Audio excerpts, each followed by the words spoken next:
Judiciary न्यायपालिका अगर कार्यपालिका के सामने झुकती हुई नजर आएगी तो देश का लोकतंत्र खत्म हो जाएगा।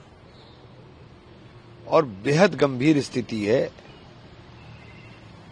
कि एक ऐसे व्यक्ति को आप ट्रांसफर बहुत होते हैं, प्रक्रिया सतत चलने वाली प्रक्रिया है, उस पर वो नहीं है, लेकिन वो व्यक्ति 4 महीने पहले ही वहां पर आए और एक आदेश देते हैं जो कार्यपालिका को हजम नहीं होता। वहां के एसएसपी उसे मानने से इनकार करते हैं और उसका ट्रांसफर कर दिया जाता है और उसी व्यक्ति को जिसने उस विवाद को जन्म देने का काम किया उसको ला करके फिर मजिस्ट्रेट वहीं बनाया जाता है। तो ये एक ऐसा विषय है जो न्यायपालिका की साख को बट्टा लगा रहा है। सुप्रीम कोर्ट को स्वयं देखना चाहिए कि अगर जब आप जुडिशियल निचली अदालत कहते हैं कि निचली अदालत नहीं होती, उन अदालतों को सम्मान की बात करते हैं, तो फिर उस जुडिशरी की स्वतंत्रता भी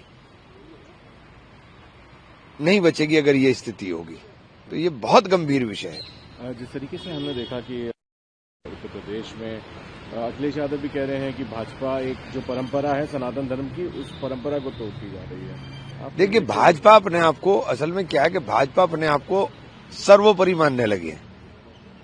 भारतीय जनता पार्टी के अंदर जो है वो सनातनी है और जो भारतीय जनता पार्टी में नहीं मानता है वो सनातनी नहीं है। और अब इसकी प्रकाष्ठा हो गई कि आप शंकराचार्य जी के भी अपमान से पीछे नहीं हट रहे। शंकराचार्य जी को नोटिस इशू किया जा रहा है कि आप शंकराचार्य हैं कि नहीं है। मतलब इससे गंभीर विषय क्या हो सकता है। लेकिन अंधभक्ति के अंदर लोग अंधे हो गए हैं। अरे कम से कम धर्म का तो ख्याल करो। गणेश कुमार की बात कर कि कोई अपील फाइल नहीं हुई है जब प्यूरिफिकेशन हुआ इलेक्टोरल रोल का बिहार इलेक्शन में, कैसे देखते हैं? उन्होंने बोला कि कोई अपील ही नहीं करी किसी ने। देखिए, अभी जो एसआईआर यूपी में हुआ है, अभी उसका जिस तरह से एसआईआर के अंदर जो आंकड़े आ रहे हैं निकल करके, उसे पूरे आ जाएं, उसके बाद हम यूपी की बात करेंगे। बिहार की तो मुझे जानकारी पूरी है नहीं। एक प्रश्न आ रहा है यहाँ पे, जिस तरीके से हमने तमिलनाडु में देखा कि गवर्नर ने वॉकआउट करा असेंबली में, अब तो उन्होंने भी नहीं, ये जो है ना, जो जिधर हम जा रहे हैं, जिस रास्ते पर हम जा रहे हैं, ये लोकतंत्र खत्म हो जाएगा। मतलब राज्यपाल का जो अभिभाषण होता है वो सरकार की उपलब्धियों के लिए सरकार के द्वारा होता है। अब राष्ट्रपति जो भाषण देंगी वो पार्लियामेंट में वो सरकार लिख करके देगी, वो राष्ट्रपति आकर पढ़ेंगे। ये परंपरा है और यही चलती है। अब इस तरह से आप जो आपके जहां आपके राज्य में सरकारें नहीं होगी वहां राज्यपाल एक नेता की तरह अगर बिहेव करेंगे तो हम बार बार कह रहे हैं ना कि आपने जो केंद्रीय एजेंसी हैं उनको दखल अंदाजी के वो कर दिया। ये जो फेडरल स्ट्रक्चर है, आप इस फेडरल स्ट्रक्चर को खत्म कर देंगे। संविधान के अंदर इसकी व्यवस्था इसलिए की गई थी कि भारत एक बहुत बड़ा देश है। या तो तानाशाही कर करके आप इसको कंट्रोल करना चाहते हैं, वरना भारत एक बहुत बड़ा देश है, उसको एक जगह से बैठ करके कंट्रोल करने के लिए यही चेक एंड बैलेंस लगाए गए थे। कर्नाटका में आपकी सरकार ने जो बैलेट पेपर पे अपने लोकल बॉडी इलेक्शंस के लिए बात करी थी, सिविक पोल्स की बात करी, कर्नाटका में बीजेपी इकाई है, उन्होंने कहा है कि ये पॉलिटिकल बैंकरप्सी है कांग्रेस पार्टी की, जो ईवीएम डिच करके आप बैलेट पेपर पे जा रहे हैं। हाँ, तो आपको ईवीएम सेट करके रखने हैं। आपकी ईवीएम कंपनियों से सेटिंग है, ईवीएम सेट हो, ईवीएम तो सेट है।